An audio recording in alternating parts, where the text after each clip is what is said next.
Hai pemirsa, ketemu lagi dengan saya. Wah, senang ketemu. Salam sehat, semua sehat, happy yang penting ya. Saya saat ini berada di The Deck Rooftop Bar, Porta by the Emberokmo. Namanya lucu ya. Ini di lantai 11 nih, di Porta Hotel. Di mana nih ya? Demangan ya. Samirono, Jogja. Dan terima kasih juga untuk Naturindo resellerraja.com. Terima kasih atas supportnya. Dan kali ini saya akan memperkenalkan dengan sosok istimewa Jogja, yang membuat Jogja istimewa, yang membuat Jogja bergerak, yang membuat Jogja inspiratif dan membuat Jogja memiliki kategori tempatnya orang-orang pintar. Ini sahabat saya, Mas Dr. Bambang Murtono Setiawan, MAK CA.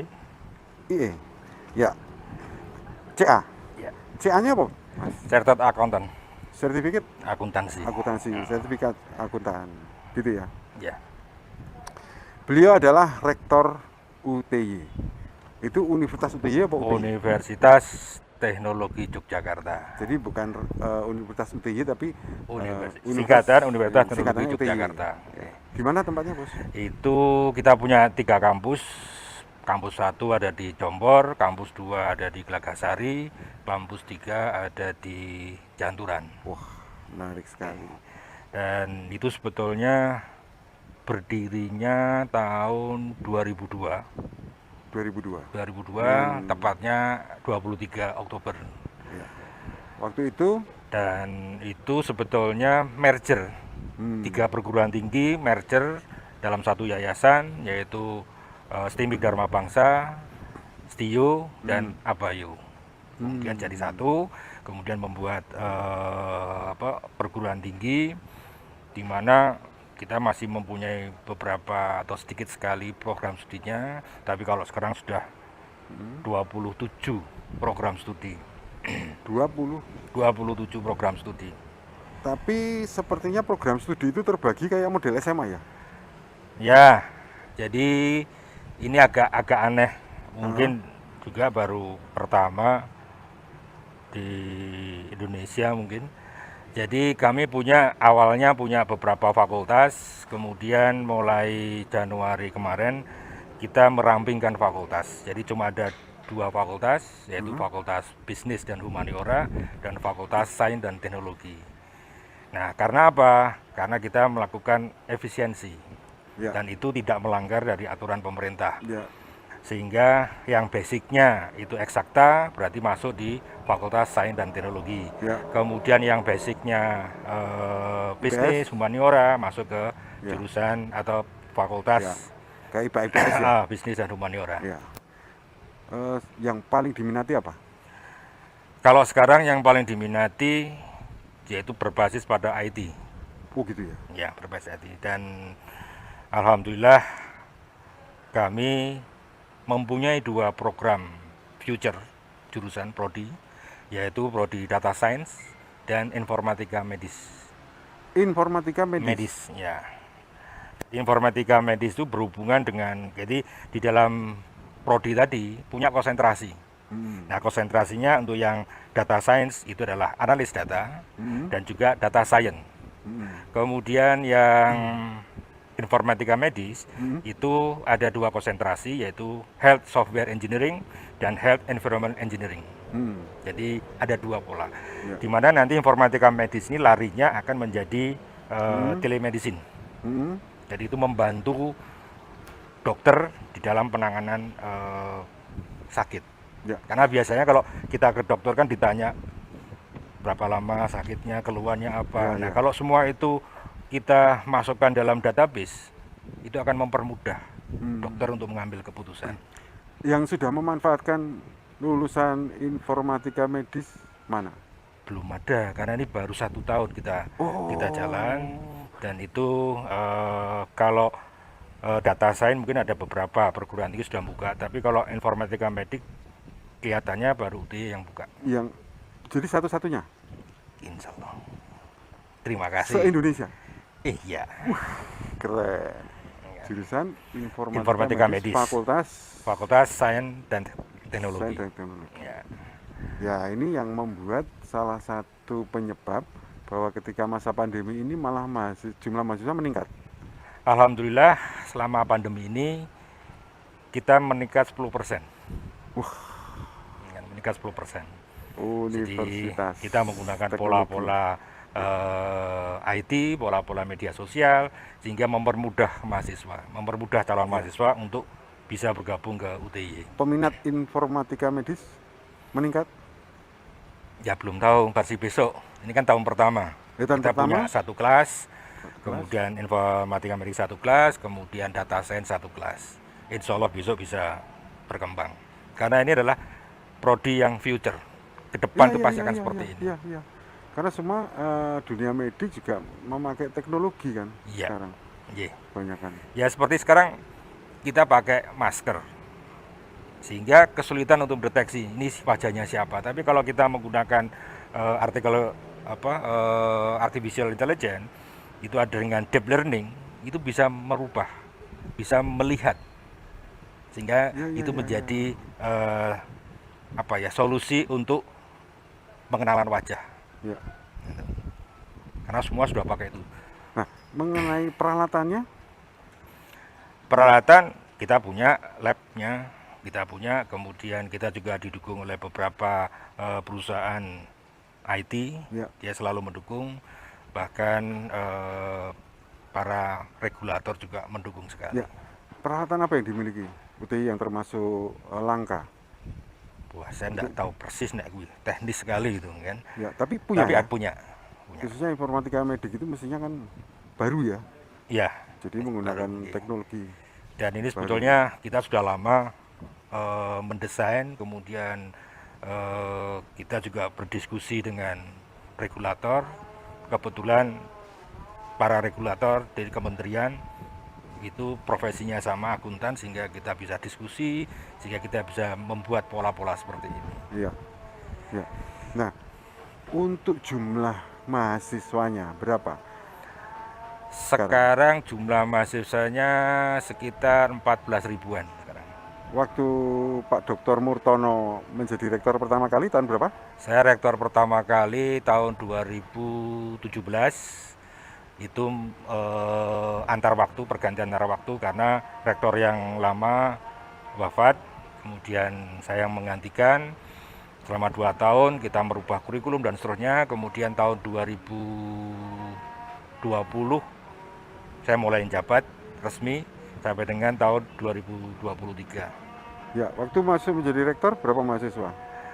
Awal-awal saya jadi rektor sekitar tahun 2017 itu berkisar sekitar 10.000, ya hampir 11.000.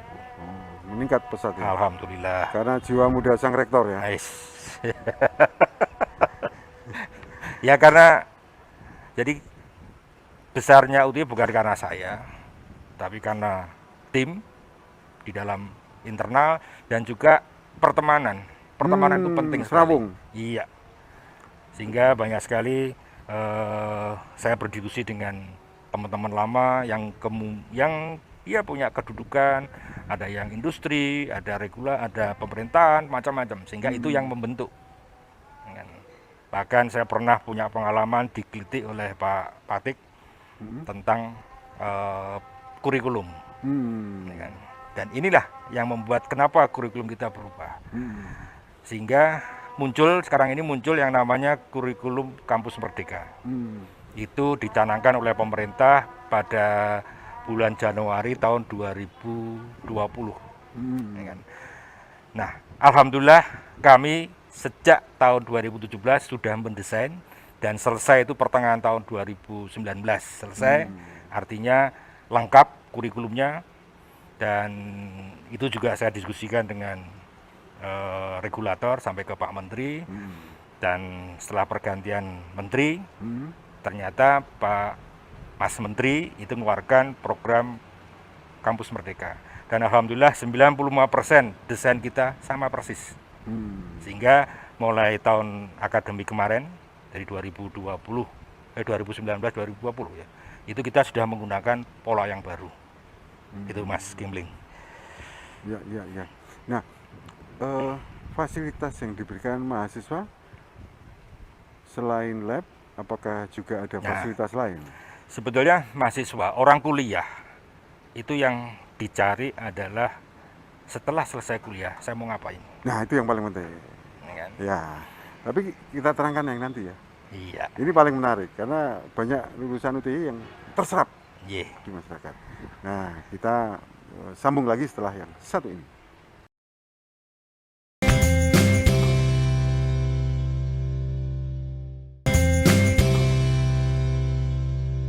Masih ketemu saya berada di What the Deck Rooftop Bar, Porta by Diambarokmo. Dan terima kasih untuk Naturindo and resellerraja.com.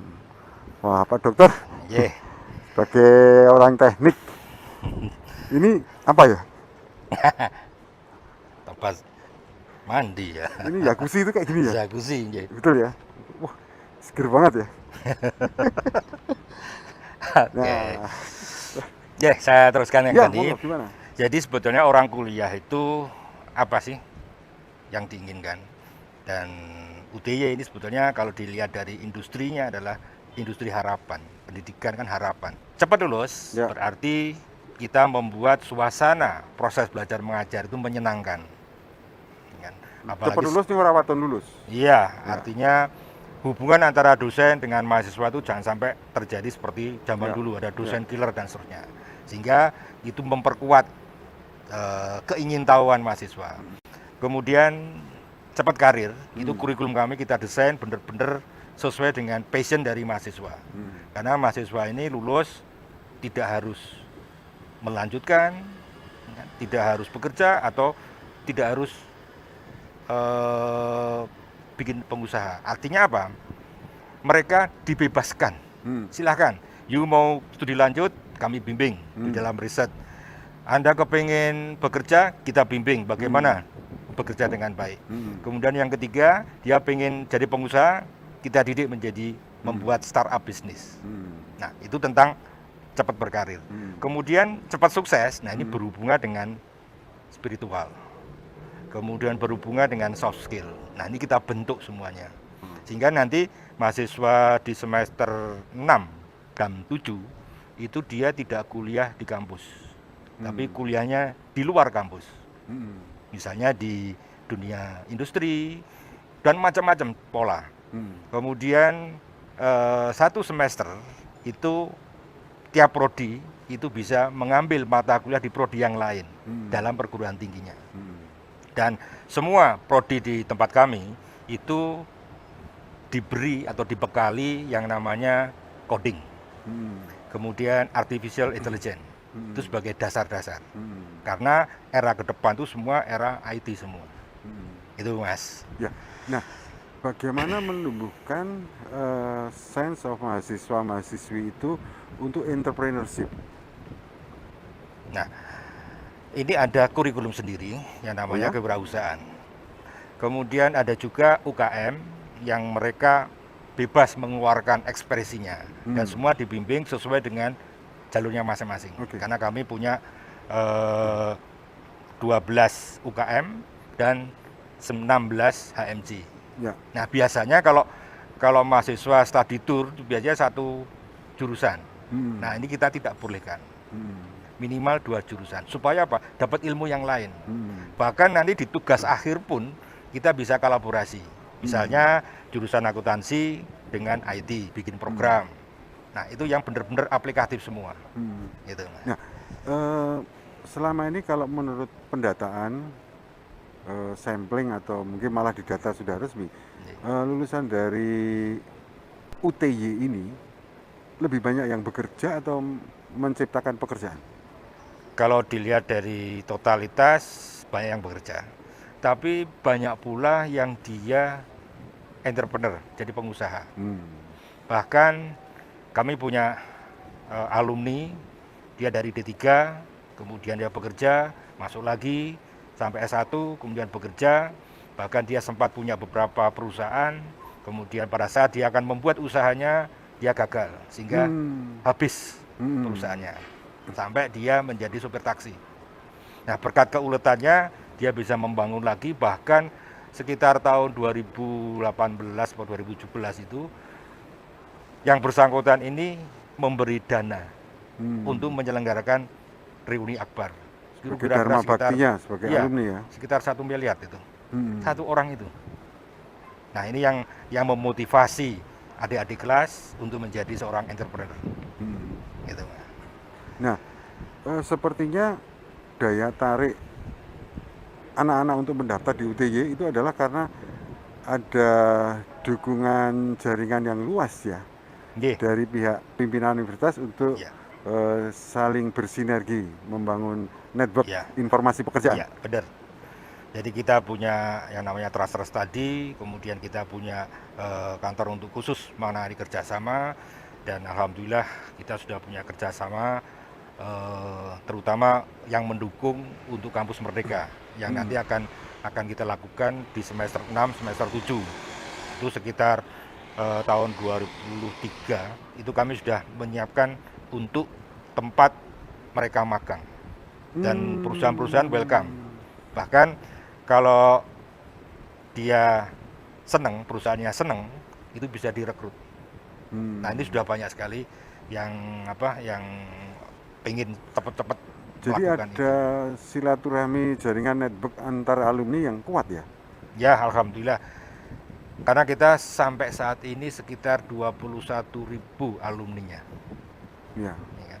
Nah, memang kalau kita lihat UTY berdiri tahun 2002, tapi sebelumnya itu kan banyak juga masih ada AYO, kemudian berubah menjadi STIO, kemudian ada ABAYO, gabung baru jadi UTY. Ya, mereka itu banyak sekali. Ya kan? Ya. Artinya banyak yang menduduki di birokrat, ada yang menduduki jadi legislatif, ada yang jadi pengusaha, macam-macam. Ya, ada pemeringkatan? Pemeringkatan apa? Peringkat Kami alhamdulillah akreditasi kami itu institusi masih B dan ini sedang dalam proses untuk reakreditasi, dan untuk prodi-prodi itu sudah sekitar 81% itu A dan B. Kemudian yang C atau akreditasi minimal atau akreditasi baik ini tinggal untuk prodi-prodi baru. ya. Ada berapa staf pengajar di UTY? Staf pengajar kira-kira sekitar 300-an. Dan program studi untuk S2 dan S3 Ada. sudah? S2 itu ada 2, Magister Teknik Informasi dan juga Magister Manajemen. Akreditasinya A dan yang satunya B. Kemudian kita punya doktor ilmu manajemen, Ya. akreditasinya baik. Dan kita masih punya cita-cita kita akan mendirikan S3 IT. Kalau untuk guru besar? Guru besarnya kita sudah punya 5, ini yang nyusul lagi 4. Ya. Menarik sekali ya. Nah, slogannya universitas apa? Slogannya Motonya? UTS itu menjadi perguruan tinggi yang unggul di bidang teknologi, berkarakter dan punya wawasan global. Ya. Nah, itu. Nah, bagaimana peta minat dari calon mahasiswa ini dilihat dari sudut pandang wilayah? Nah, kalau peminatan, alhamdulillah semua wilayah Indonesia ada semua. Paling jauh Dari Papua ada, ada? dari Aceh juga ada, tapi tetap masih didominasi di Pulau Jawa. Ya. Nah, dalam rangka Dies tahun ini, apa yang direncanakan? Nah, Dies tahun ini kita akan, ya karena posisinya masih kondisi pandemi, kita tetap bagaimana memajukan kampus dan juga bagaimana mahasiswa ini bisa benar-benar berkualitas. Ya. Kita masih akan berbincang dengan Pak Rektor Dr. Murtono tentang bagaimana membangun jaringan untuk para mahasiswanya dalam bekerja ke depan. Setelah yang satu ini.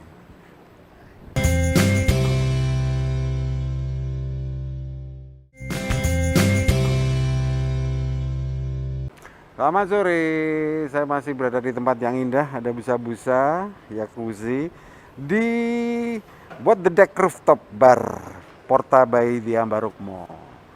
Keren sekali bersama Dr. Bambang Murtono Setiawan, MAK CA, Ya. betul ya? Nah, dalam masa pandemi, sebuah institusi pendidikan UTY, Universitas Teknologi Yogyakarta, meningkat penerimaan mahasiswanya 10%. Ya. Ini sesuatu yang membuktikan dari banyak pemikiran orang yang pesimistis, gitu. Nah, ini selain karena program studinya, prodinya, juga karena daya serap pasar terhadap alumninya, tapi juga karena jiwa pengajarannya. Ya. Nah, bagaimana Pak Rektor membuat suasana para pengajar ini dengan bentuk sistem apa yang menyatu serawung dengan mahasiswa yang tadi sudah diceritakan sedikit, mahasiswa itu bla bla bla bla bla. Oke. Jadi kalau sebelum pandemi kita masih punya tatap muka. Di situ ditekankan bahwa kita tidak boleh kaku di dalam bimbing mahasiswa. Artinya kalau misalnya ada bimbingan skripsi dilakukan di taman, silahkan. Ya kan? Sehingga jangan sampai membuat mahasiswa ini ketakutan. Kemudian kalau kita membuat janji ya harus ditepati. Nah, kemudian di dalam masa pandemi ini kita bisa menggunakan Zoom, bisa menggunakan email, macam-macam alat-alat gitu. Nah, sehingga itu akan mempermudah. Karena sebetulnya mahasiswa itu males menulis itu karena apa? Agak sulit, ketemunya sulit, responnya lama. Nah, ini kita buat bagaimana supaya respon itu cepat. Dan banyak alat-alat komunikasi yang bisa kita gunakan. Bahkan sampai ujian pun kita menggunakan Zoom juga bisa. Apa yang Pak Rektor tentukan pada staf pengajar keseluruhan? Ada semacam moto atau slogan bahwa mahasiswa adalah apa begitu? Ya, yang jelas kita semua ini harus melihat pada capaian pembelajar. Apa sih yang harus kita berikan kepada mahasiswa? Kemudian cara memberikannya itu juga harus dengan bahasa dia. Biasanya kalau kita dulu waktu kita kuliah itu biasanya banyak dengan definisi-definisi yang itu kayak bahasa dewa, tapi diterjemahkan. Kemudian nanti di dalam proses diskusi di kelas itu saya ngomong tidak boleh ada tanya jawab. Kalau ada tanya jawab itu biasanya si presenter ini akan memberikan soal kepada temannya supaya temannya nanti bertanya, sehingga dosen mantuk-mantuk itu benar. Nah, ini tidak boleh. Nah, terus sistemnya? Nah, sehingga diperlukan adalah apa? Adu argumentasi. Oke, bukan tanya jawab, tapi adu argumentasi. Nah, inilah yang membuat suasana itu jadi hidup. Dan yang namanya dosen, kalau zaman dulu kan kalau dia tidak bisa jawab, dia agak marah. Nanti kalau tidak bisa jawab ya tulis saya ngomong tidak bisa. Nanti akan saya carikan referensinya. Nah, sehingga itu benar-benar apa ya, menyenangkan. Jadi mahasiswa nggak takut? Nggak takut. Dan tidak merencanakan rekayasa komunikasi ya? Nah, apakah ini juga memang diapresiasi oleh banyak pihak sikap dari para pengajar ini? Nah, alhamdulillah tenaga pengajar kami rata-rata masih muda, sehingga dia penuh dengan energi, penuh dengan kreativitas. Makanya kita buat, silakan yuk kreativitas. Dan yang jelas karena dosen ini pernah mendapatkan mata kuliah itu, sehingga dia tahu penekannya ada di mana. Apa yang harus ditekankan, kemudian dijelaskan sampai detail, mana yang hanya sebagai pengetahuan. Karena terus terang yang namanya buku itu sekarang banyak sekali, literasi itu banyak. Nah, bagaimana caranya si dosen ini bisa menjadi motivator dan inspirasi. Jadi dia membimbing. Nah, sehingga kelas ini nanti bisa hidup, kemudian hidup gitu ya. Kuncinya kemudian hidup itu ya. banyak kasus-kasus di lapangan itu dimasukkan Ya, sehingga ya, ya. membentuk orang itu jadi problem solver. Nah, kalau mahasiswanya terus jadi kerasan bagaimana, Dok? Wah, kerasan itu ada batas waktunya. Gitu ya? Kita ada aturan itu batas waktunya 2N-1. Jadi misalnya kalau S1 itu ada 8 semester, Heeh. berarti dia maksimumnya 14 ya. 7 tahun. Terus maksimal. Iya, maksimal Oh, kuliah nggak seperti 7 kita tahun. dulu ya? Ya, dulu kan bebas jadi mahasiswa paling lama. Ini kan sekarang nggak bisa Oh, dibatasi. gitu ya. Itu. Iya. Karena kalau dia lewat batasnya, dia tidak akan mendapatkan nomor ijazah nasional. Mm-mm. Nah, itu. Ya, pemirsa menarik sekali ya. Jangan lupa, kami terima kasih kepada Naturindo reselleraja.com. Oke.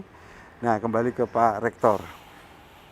Oh, ternyata sistem pengajarannya malah mengacu Ki Hajar Dewantara ya? Iya, Tutwuri Handayani, Ya, Ing Marso Sung dipraktekkan Tuladani. betul. Iya, benar. Dan sebetulnya kurikulum kami yang kita buat kemudian sesuai dengan Kampus Merdeka itu sebetulnya dulu pernah dicanangkan oleh Menteri Pendidikan, Pak Wardiman, Ya, Link and Match. Wardiman Joyonegoro ya. Ya, Link and Match, dan itu terbit sekarang baru bisa diaplikasikan. Dan perusahaan-perusahaan pun juga welcome. Ya. Ya. Nah, inilah yang terjadi sehingga banyak sekali Ya. perubahan-perubahan di mana kita juga harus kreatif.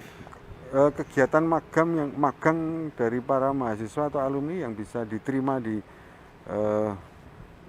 institusi anak institusi yang dari- langsung diterima itu banyak sekali. Enggak, artinya UTY sendiri apakah memiliki perusahaan sebagai untuk uji coba? Kalau UTY kan tidak boleh punya perusahaan karena kampus kan, tapi kita punya hubungan dengan beberapa perusahaan seperti kemarin ini banyak sekali permintaan.